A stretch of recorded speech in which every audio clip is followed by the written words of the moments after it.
In this video, I'll show you how you can connect WooCommerce to n8n. So it's very simple, just follow my steps.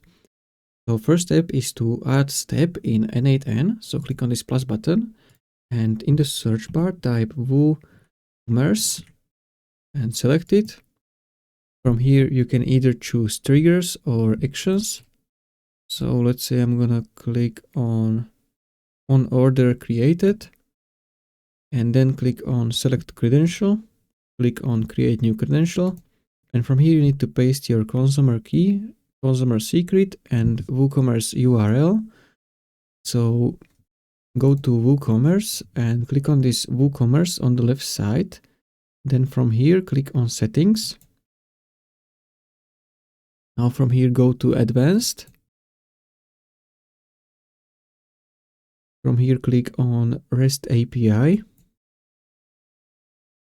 Then click on create an API key.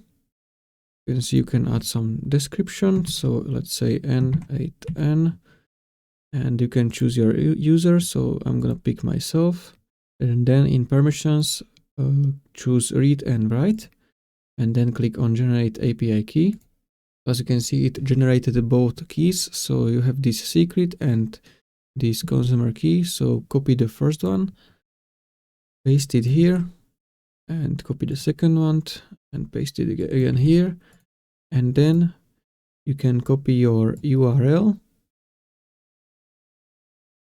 and paste it here and click save.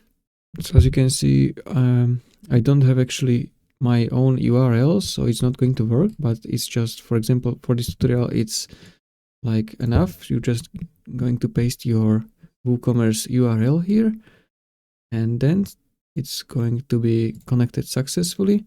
So if you found this helpful, consider subscribing for more tutorials.